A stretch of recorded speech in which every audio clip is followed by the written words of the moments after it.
If your superpower is pushing through, I want you to consider something. What if actually this isn't just part of your personality, but actually a wired in survival pattern in the nervous system? So I'm going to talk about that today, and I'm going to tell you how you can still be capable, efficient, and effective and high achieving, but stop paying for that with headaches, migraines, brain fog, overwhelm, and never being present.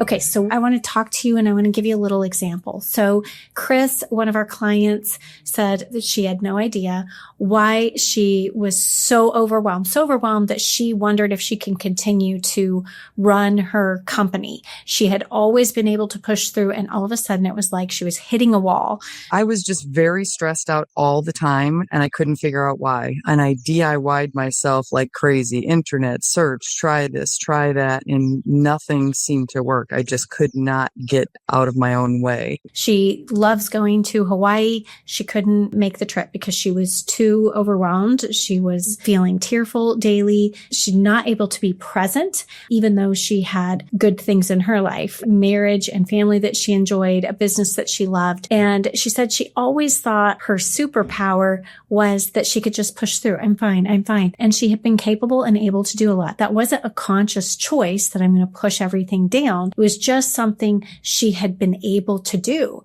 and something that was reinforced because she was super effective in her life. Like many of our women are very effective because they can push through. They get people telling them things that it's impressive how much they get done. But what she wasn't able to do was rest, because somewhere inside that felt unsafe. Okay. This is not a character flaw. This isn't because she didn't value rest. This is because somewhere in the subconscious brain, rest felt less than safe. So here's the part of the superpower loop that I really want you to understand. So again, this comes from early conditioning. We don't need to go into all the past details. Another big thing that is super important to understand, that you can have great insights about why something came to be. The insight about why it came to be is not going to release you from it. It's good to have insights. It's more important to have new patterns. So the superhero type or superpower complex where you're pushing through and productivity and success has become what you expect of yourself, what other people expect. And it feels like a superpower, and it feels also safe. Like it's just part of who you are. So there's some subconscious belief where pressure equals safety, right? Success equals worth. Productivity equals being needed and having your place. And so busyness actually equals worth, because when I'm busy, I'm being productive, I'm getting things done, and there's no space to fear. So the busyness actually protects us from feeling things that our body has held. This can be emotional experiences, trauma, stress, but the person whose superpower is pushing through, they have been able to become disconnected because at one point adaptive and at one point very helpful. They've been able to push through and not feel the fear. Another woman that we helped said she had had some recent traumas, and what her mind went to in some of those images and what emotions came up were very unnerving to her. So as a result, she kept very, very busy, right? With her kids, managing her companies, being engaged with people, but not engaged and connected to herself because that inside experience felt unsafe. And so when this goes on for years, silence or stillness becomes threatening, because then you get to a place where you're less busy. In Chris's example, she was able to slow down a little bit. Her kids are grown now, but she wasn't able to be still and enjoy the time. And facing retirement, she said, I want to be able to enjoy time with my husband. She has a lovely husband. So she wanted to be able to enjoy that time with him, but she could not be present because stillness, when you have been pushing through for so many years, things have accumulated. The body holds what can't be expressed. So for some women, it will present as their body is just rebelling. It's demanding rest. They're getting migraines. They have gut disturbances. They might be getting autoimmunity. They might have sleep disturbances. For other women, they feel all of a sudden very emotionally reactive.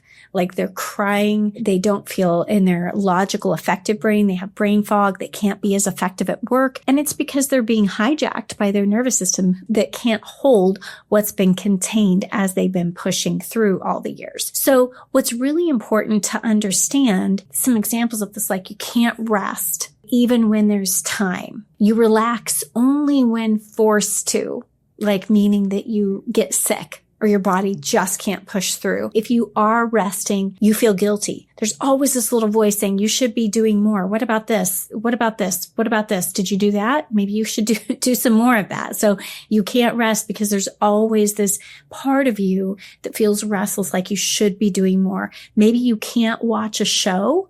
Can't even allow yourself to enjoy a show unless you're being productive. So maybe it's really important to fold the laundry or be straightening something, because if you were just watch the show, that would be unproductive and would feel unsafe. Your mind searches for the next problem to solve. So if there's nothing wrong in your own life, you're worrying about something in someone else's life. What should I be fixing? You feel safer being needed than being still. You feel safer doing than receiving. You confuse peace with laziness. That rest can only come as a result of being sick. And I've had women tell me, I used to wish that I would get sick so I had an excuse to rest, because it's not something they can allow themselves outside a breakdown, which the body will gladly give you if you've been pushing through, unable to find a rhythm of rest. And so what we want to do is say, okay, we don't need to remove your strength, right? The part of you that's been adaptive and been able to solve problems and be successful